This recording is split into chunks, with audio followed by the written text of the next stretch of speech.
We're going to go ahead and continue our post-race media availabilities. We're now joined by our race-winning crew chief, Stephen Doran.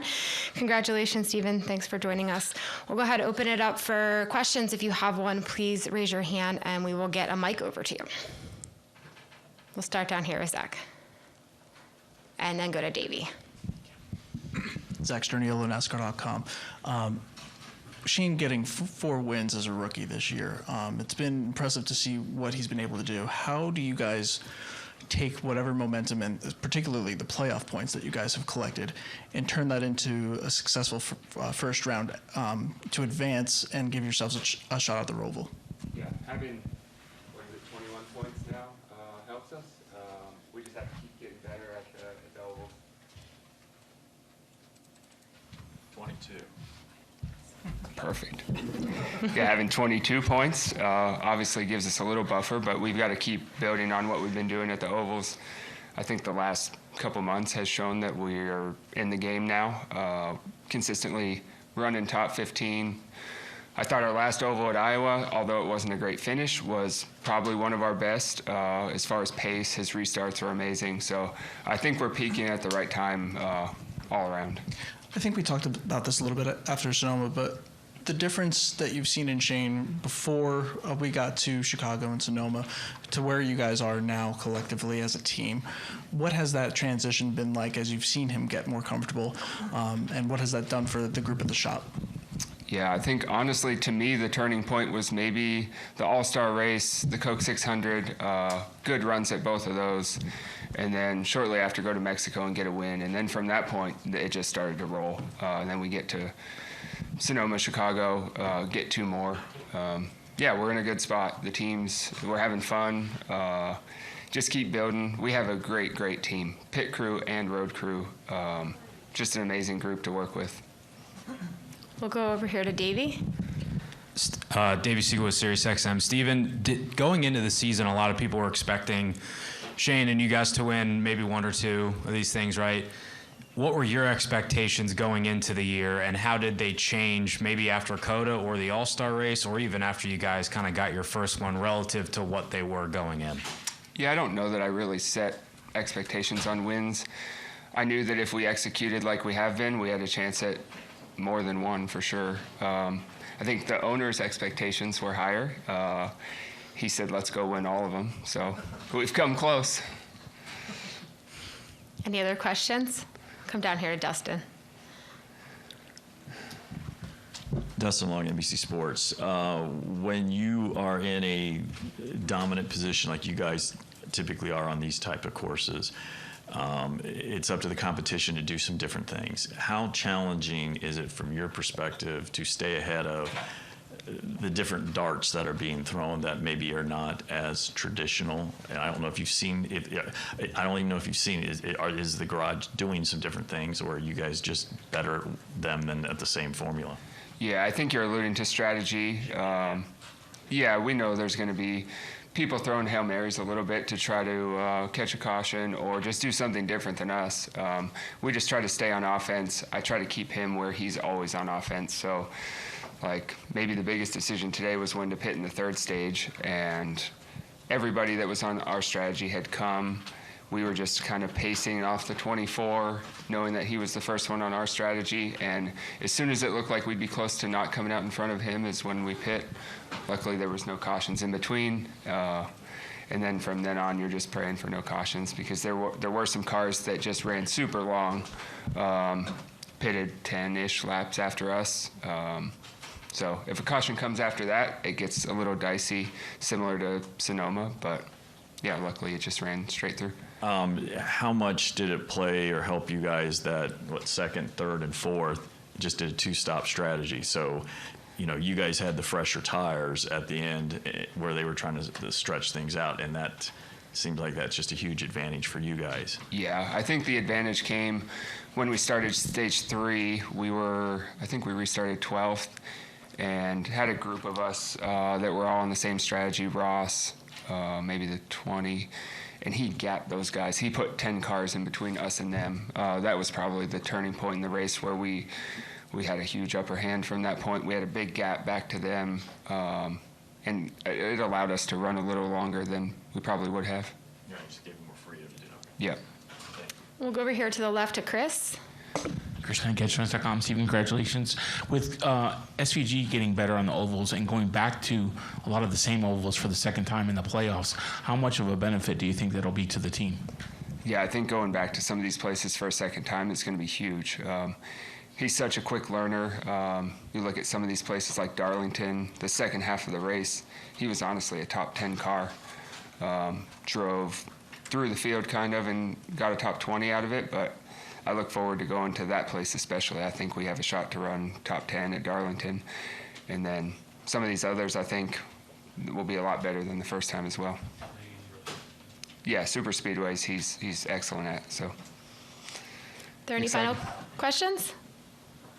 I think that's one of the things, Steve, is She's coming. It's okay. talking to Chris Gabehart, I think he referenced, that he said a lot in your 4 wins, they finished second to you guys with 4 different drivers. How much of a, that's a very good organization. What kind of a competition and what kind of a challenge has it been to stay ahead of those guys in these last 4 wins? Yeah, I mean, it's always tough to beat Gibbs and Hendrick. Although these races may look easy at times, no Cup race is easy to win. So it's a huge accomplishment when you can beat them. I didn't realize that they finished second in all of them, but pretty cool to beat them. That's what he was saying. Yeah, that sounds about right. Yeah. Thanks. All right, Stephen, thank you for your time. Thank you. And congratulations. Thanks.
Yeah, if it's gonna be like an out, no, it's the stream.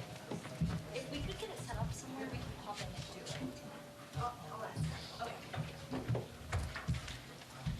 All right, we'll wrap up our post-race media availabilities with our race winner, Shane Van Gisbergen. Congratulations. We'll go ahead and open up for questions. If you have one, please raise your hand, and we will bring a mic over to you. We'll go here to Dustin, and then to Matthew.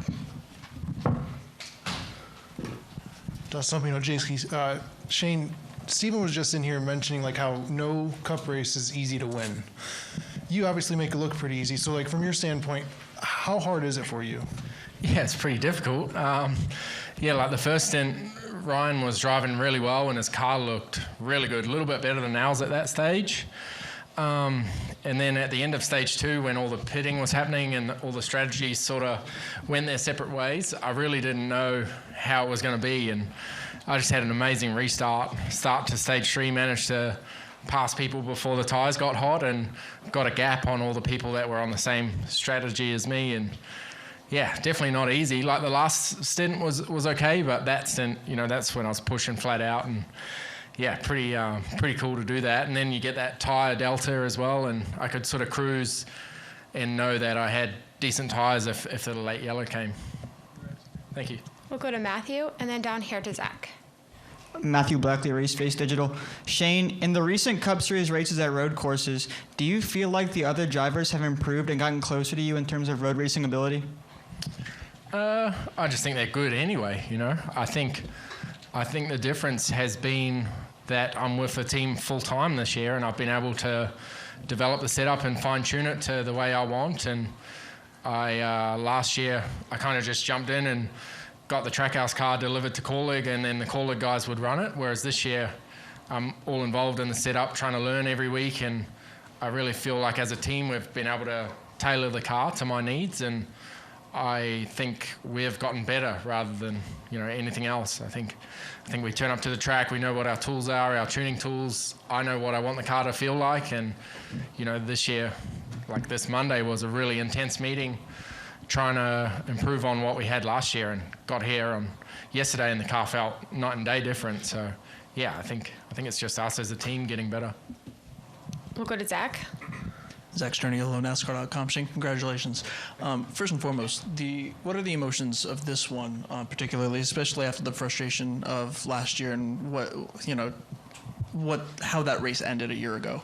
Yeah, it certainly makes up for it. And then I went to bed pretty angry yesterday, to junk a car and have another DNF. It was, I was pretty angry, sad last night. So nice to just clear the head this morning and come here and just have a great day, like executed from the start, no mistakes. And yeah, just it means everything. This is why we work so hard, and yeah, to get another win, it's pretty darn cool. 4 Cup wins this year, most ever by a rookie. What has this run meant to you personally, against a lot of guys that you respect, and you understood the challenge that it was coming in here to find the success that you have had on a pretty regular basis now? What has that meant to you personally? Yeah, as I said, it means everything. Like the prep that we go through, and not just for these road courses, but we do it every week. And yeah, as I've said a lot of times over the last few weeks, I feel like we've gotten a lot better, and especially on the ovals. And it's just been cool working with a great bunch of people, and yeah, just to share 4 wins with everyone, and seeing how much it meant to everyone when you're high-fiving during the burnout. You can see how into it they are. It's it's so cool. And lastly, I saw Bubba and Daniel also came to Victory Lane to congratulate you as well. While you're still, kicking their butts on the racetrack, they also still respect you enough to come give you those kudos. What is that like, managing that balance as a competitor? Yeah, well, that's how you want it to be with everyone. You want it to be respectful but hard racing, and it pays back. Like in the third stint, a couple of people let me go, and they're guys I'd say I'm sort of friendly with, and I would do the same for them, and I do it on the ovals when they come at me with a big speed difference. It's just respect you build up with people and friendships, and yeah, there's pretty much everyone in the garage is nice guys, and I enjoy racing all of them. Yeah. We'll go to Chris, and then we'll come down here to Holly. Chris Knight@Trans.com. Shane, congratulations. Last year, you scored a top 10 finish at the Roval. This year, obviously, you're going forward to become the most, rookie or driver in the Cup Series to win 5 consecutive road courses. How do you feel about the Roval, and do you feel like that you have to do more prep work for that race, knowing what's at stake being in the round that can propel you to the round of 8? Yeah, I did that race last year in the Call League car, and it was a fast car, but we didn't quite get it right in the race. Yeah, it's a funky, odd track, but pretty cool challenge, and I think it races well. So, yeah, that's in the second round, I believe. So, looking forward to that. And but yeah, I think we've got plenty of races before then, but that'll be obviously a good one for us if we make it to the second round. Go to Holly. Hi, Shane. Congratulations. Holly Kane with the NASCAR Wire Service. I wanted to kind of revisit the big deal of winning 4 races as a rookie. What does that kind of mean to you? Because not only is that eclipsing marks by some legends and Hall of Famers in the sport, it doesn't matter what kind of course you're winning on, road courses, whatever, but that's really such a huge accomplishment, and you've had so many in your career and other series too, but how does this stand out to you? Yeah, it means everything. That's why I moved here, and that's why I guess Justin believed in me, and he knew I could do this. And yeah, it's like I've changed my life to come and do this, and to come and make true of what everyone believed in me, and to execute myself and get everything right. It's it's why I go racing. And as I said, like sharing it with those people and seeing how much it means to the guys who work every week so hard on the car and their pit stops. And yeah, it's so cool. It means the world to everyone. And then next week we'll see the guys at the shop and who did all the prep work too. And yeah, it's just I love the team environment, and it was a great day for the team. We had all 3 in the top 10 for the first time. So for Trackhouse, it's huge.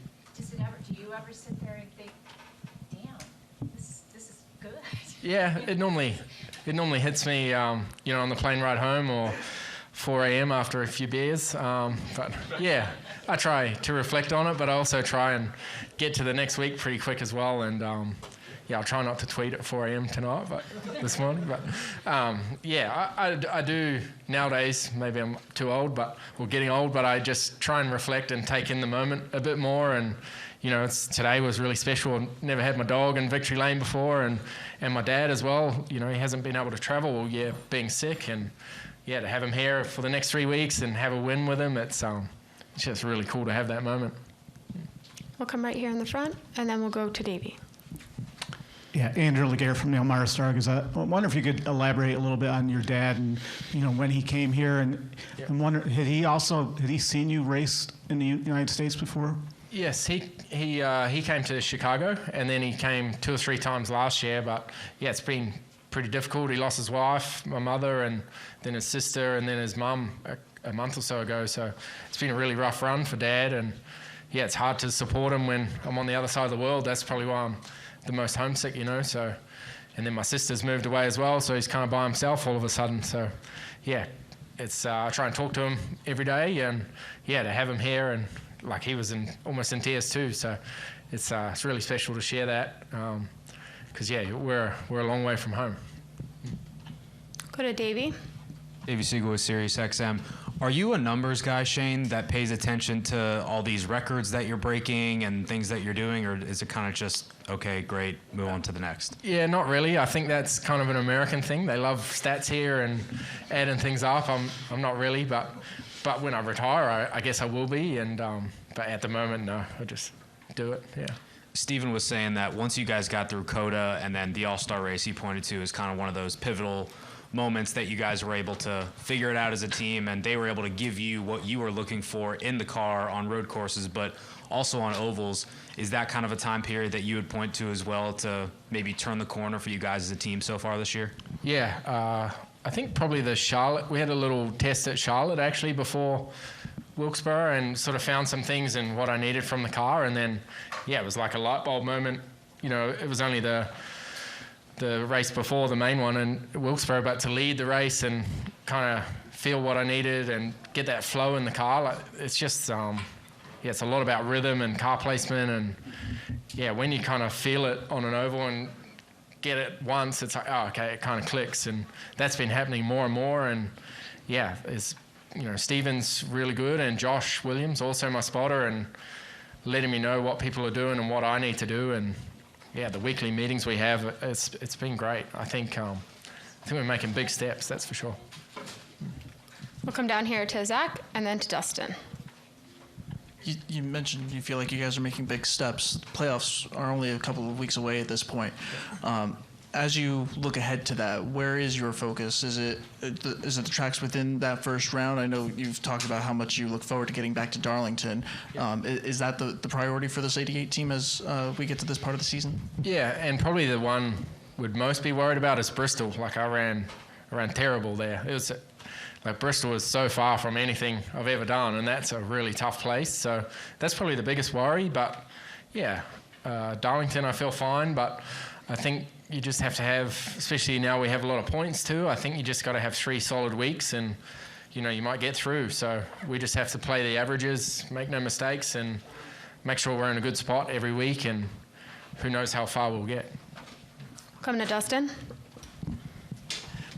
Dustin Long, NBC Sports, talked with Connor earlier today, and he referenced that you had talked to him about you had a similar injury. I understand not all injuries are the same, but can you give a sense of what it is like to compete with a collarbone injury, since you have gone through that to some degree? Yeah, so I broke my collarbone 2021, left side, mine was a bit out by the AC. I did a bit more damage to my shoulder, and then also I had a fake ligament put in. But I had a weekend off, and then I raced the next week. So pretty much what he's going to go through, and but once the plate's in there, it's stronger than the bone was, so I'd get a plate put in and then take it out at the end of the year. But yeah, it's obviously going to be in pain. My biggest problem was the belts, tightening of the belts. I could really feel the plate through the skin, and it was a horrible feeling. But I raced the next week and did pretty well. So yeah, for sure, with some good doctors and some good drugs, he'll get through the race fine. And I'm going blank, so forgive me, but in seeing how you got out of the car, I think you usually you're not too demonstrative, but you kind of climbed out almost as if you were climbing out of the car in victory lane. Was that, I'm trying to think, is that kind of how you've done it? Was that just as much because of yesterday and just... I didn't think of that. Like, obviously, he's in our thoughts. I didn't want to do that. I always have bad dreams of slipping over and doing that in front of everyone, but yeah, I just got out like I normally did, but I definitely didn't get on the roof in victory lane. Any final questions? We'll take one right back there, and then we'll wrap with Chris. Oliver Sachuk, the podium finish. As the regular season is winding down, how much of a confidence booster is a win like this for you and your team, knowing that the round of 16 is around the corner and playoff points are so key? Oh, it's huge. Like, you can feel it in the workshop the week after or the weeks after, right from Ross's win at the 600. You just feel like a huge uplift at the shop, how motivated everyone is, and everyone's walking out, chest out, all happy. Winning is why we do it, It's an amazing feeling, and it's good to just keep that momentum going for the team. And as I said, 3 cars in the top 10, like it's great for our team, and just need to keep the positivity there, keep working hard, and we'll just keep building. Go ahead, Chris. Shane, I'm assuming your dad's going to be around for Richmond and Daytona? That's right. Yeah. Okay. You've shown a lot of speed and finesse on the super speedways. What would that mean to you if you could close out the regular season with a win, knowing it would be your first oval win and obviously catapult you into the playoffs? Yeah, it's obviously something to dream about, winning on an oval, and super speedways, I've had some pretty good moments there. And last year I think Talladega, Kulig was a smaller team. Dad was on the front row of the pit box, helping with the strategy or talking with Travis Mack on the strategy. He loves it. So, I'd love to have a good result with him the next couple of weeks. And, he's driving the bus for me with his friend Jason to those races. And, it's just I'll probably drive to Daytona with him. And, it'll be a good time, like we used to do. Can you talk about your craft for super speedway and how you've been able to master it so in a short amount of time? Yeah, I've found like the Atlanta racing is you need a bit more driving skill, whereas Talladega, there's, it's just that bravery, or Daytona, that bravery and putting your car in the right place and knowing the proximity of your car. That's where, like if I watch someone like Ryan Blaney or even Ricky Stenhouse is amazing. He normally qualifies where we do, and just how he finds himself in all those holes to get him up near the front. It's amazing how they can see where the momentum is, and then all of a sudden the race slows down and you're driving around at 30% throttle, but he's got all that track position and you wonder how he got there. So it's just my confidence in being aggressive and, not aggressive, but confident in my moves and car placement. And I feel like I've come along a long way, and who knows how we'll go in a couple of weeks. But I